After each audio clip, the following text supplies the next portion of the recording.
For some students who have taken online classes before, it might be easier to get used to this quarter, which is taking online or virtual classes. However, taking virtual classes has many challenges. The virtual class means the students need to attend class at a specific time.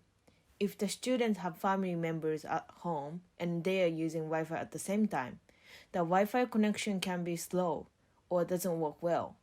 It can affect their studies. There are many other challenges for students to take virtual classes this quarter. Today, I'm going to interview students about how they feel about taking virtual classes for the first time.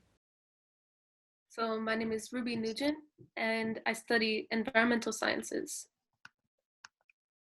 Hi everyone, my name is Tracy Bo, and I'm studying marketing. What are your thoughts about virtual classes now? So for me, I think virtual class at first is kind of complicated and it take a lot of time for readings. Cause for me, I used to virtual class, and I study virtually easier than study by readings a lot. So it take me a lot of time to adapt with online class, like 2 or 3 weeks for adapt the class. But the professor, they really helpful, like which resources I need to read more, and they keep communicate with students through email. So I think it's get me like much better in online classes. Yeah, I have a little bit of a different experience with virtual classes. For some of my classes, I actually prefer it online, I'm realizing. But for other ones, it's so difficult. But it really is dependent on how well the teacher is at communicating. Yeah. So 2 of my classes, my teachers are really, really good at it. But my biology teacher is not very good at communicating. It's more like 2 of my 3 teachers email or like sent an inbox through Canvas when our Zoom meetings and like a lot of more specific things about our Zoom meetings, and like we're very good at like communicating where to find information and like when assignments would be and how, and it was more consistent. But the other teacher didn't send it through the inbox, so it wasn't until like the 3rd week that I got to finding where the Zoom was, because I didn't know that there was one.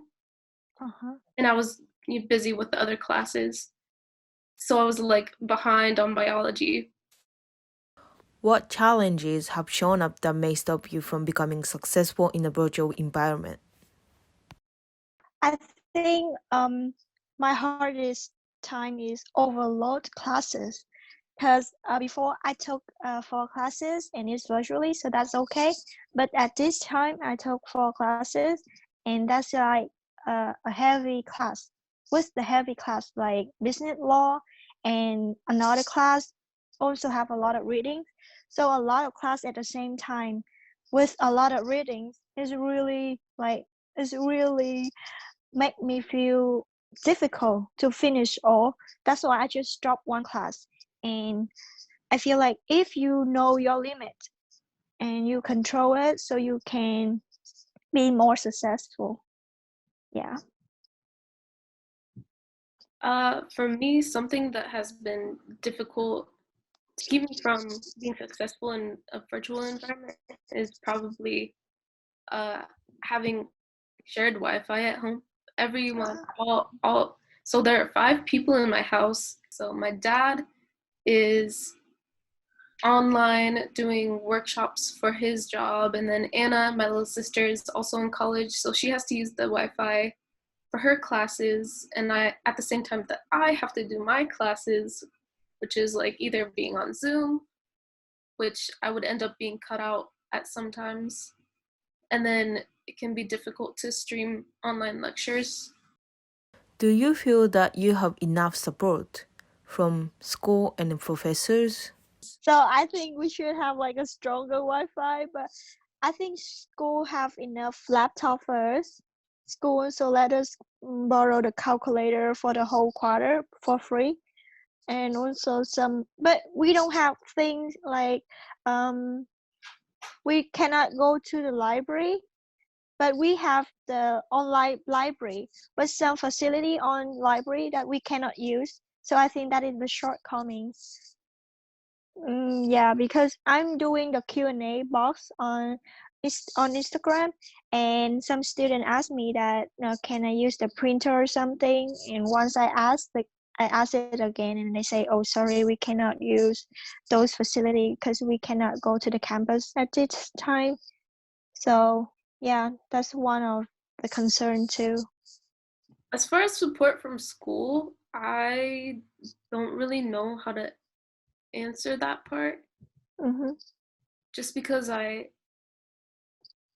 mean, other than using stuff like computers and stuff on campus, I don't really go, but I have a computer of my own, so it's not really a problem. So I don't know that part, but I feel like I have enough support from my professors. I feel like they're actually better at communicating during this time than usual, just because they feel they have to be more available to students because it's a challenging time since everything is online. I just don't always reach out when I need to, which is, I mean, because I feel like, I don't know, I just hesitate to reach out for some reason. Are the professors more interactive with students opposed to when in the physical classroom setting? I don't think so. I still like actual classroom more. Yeah. For example, like if you're taking the Zoom meeting, some students they just turn off their video completely. So I feel like the teacher is speaking only by herself, and it's hard to know your student are listening or not, because some student like they have their phone there but their mind is not actually there, like me sometimes. I think it depends on the professor, maybe. I think they still try to have a similar style to what they have in class, but I'm lucky in that I have one of my teachers are the same as I had last quarter. So last quarter I had an environmental policy class with Professor Kuntz, and then this quarter I have environmental sustainability with him. And I think with the way he set up his class, he set it up so that every week he meets up with like 5 students at a time in his class of 40, I think.